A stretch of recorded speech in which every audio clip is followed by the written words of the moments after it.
All right, so that didn't take long.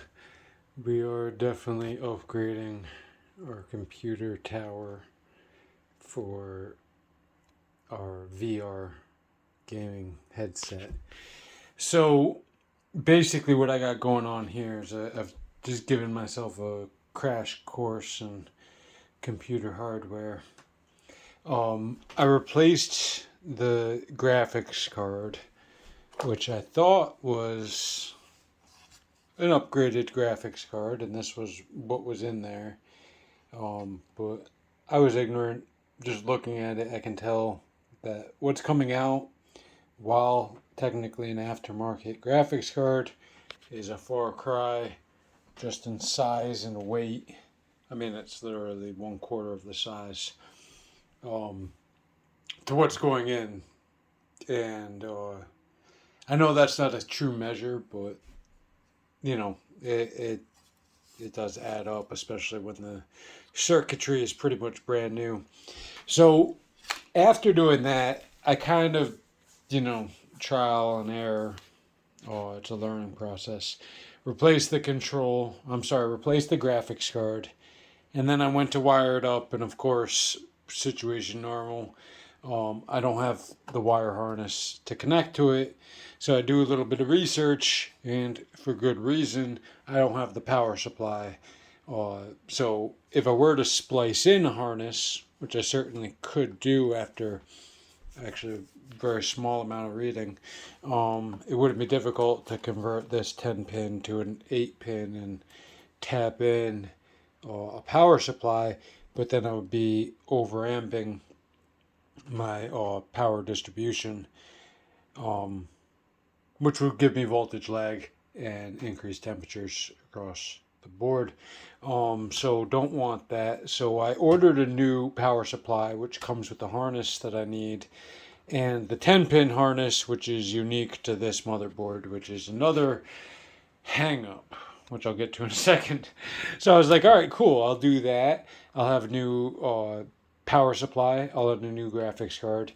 And then I was like, you know, I had already upgraded to the mini PC because my processor was the i5 on this, and it was like, I think 2.8 or 3.2 in that range gigahertz. And it's slow, but it's not. You know, I figured the major hang up just by looking at the percentage used was the graphics card. And after my research, I agree with myself that that was the primary choke point.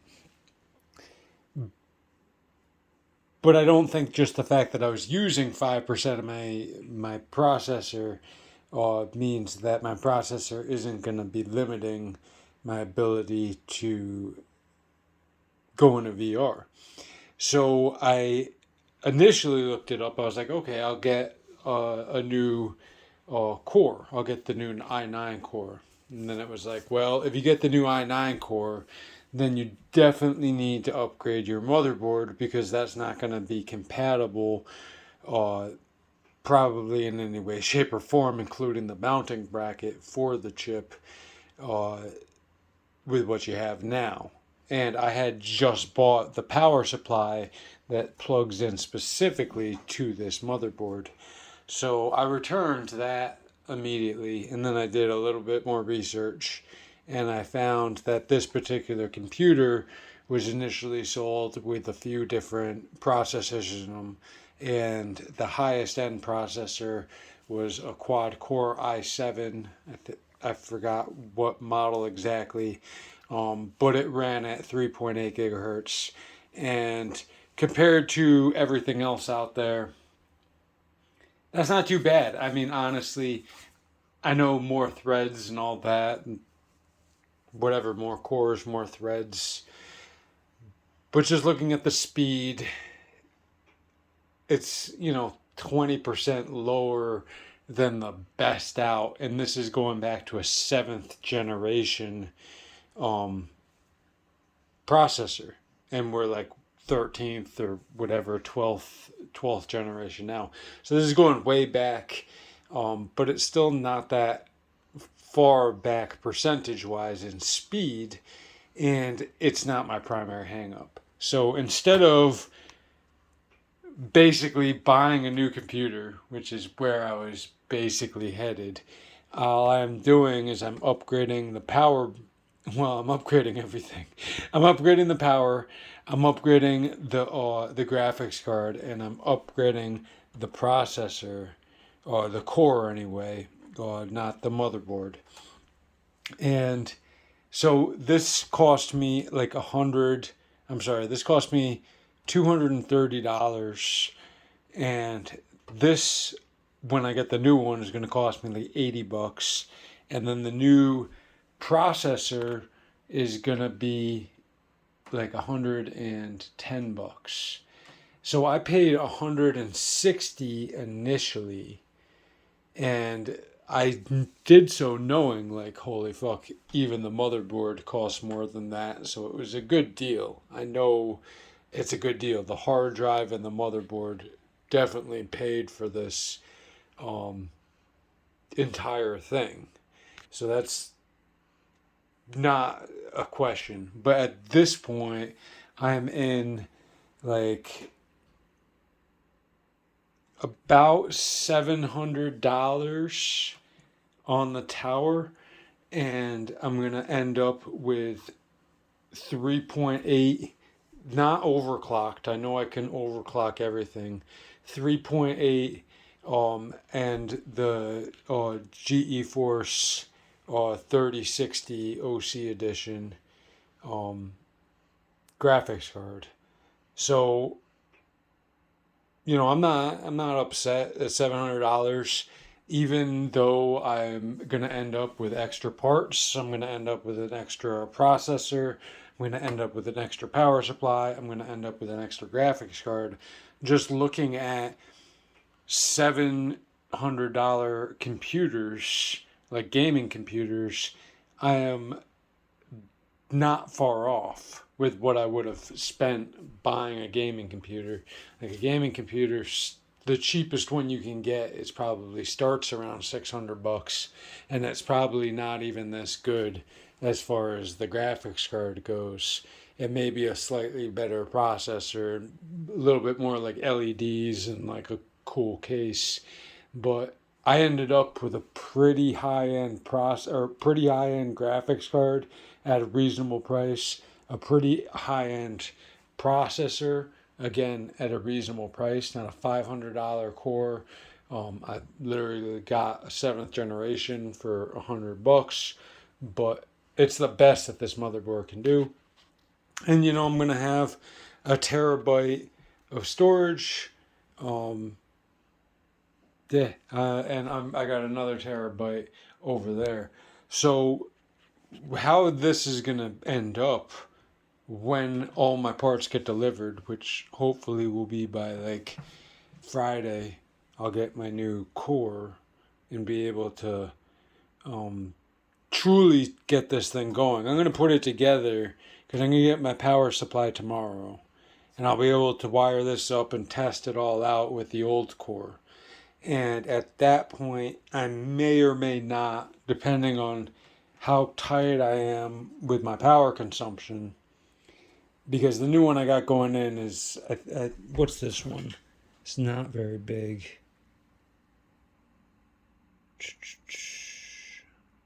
Sorry, I know it's not entertaining.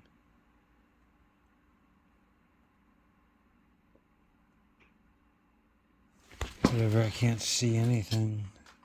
50 hertz, AC output, DC output, 12 volts. Whatever, it's like 240 watts. The one that I got coming is like 500 watts. So it's roughly twice the size. But I'm definitely powering a lot more. Like my old graphics card didn't even need an independent power supply, and this one does. So that should indicate right there. I'm definitely doubling the load at least. But if I'm pushing the threshold, I might leave the old processor in. I might not, or depending on how much wiggle room I think I have with my new power supply. But I'm pretty excited. So this is going to be my VR room. It's going to be like, clouds on the walls and soft floors and all soft corners so you can't bump your head. I'm going to have my VR headset like hanging on the wall. And, basically because this room will be just for VR and gaming, you're going to be plugged in all the time and comfortable all the time. I'm going to have the HRV going in here, so I'll have some additional cooling for my tower, but I'm only going to have like this be my VR room and not have it going on in my bedroom anymore because there's too much stuff on the floor and the graphics card and the mini PC just isn't good enough. And quite frankly, the problem with the VR headset isn't the VR headset itself, but it's the stuff you can do with it. It's just on the app, like the native apps for the Pico. It's very limited. There's about 30 apps, and I'd say most of them are targeted towards young adults or children. And some of the games that are more geared towards adults, like the violent shooting games, are a little bit difficult for me. So I want to get into some of the more, the bigger name games that are available on Steam, but those games are all through the software on the computer. They're not on the software on the headset.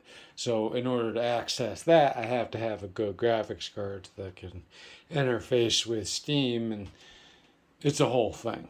So that's basically where I am, is learning computers, and it's actually quite a lot of fun. I could see why people enjoy this stuff.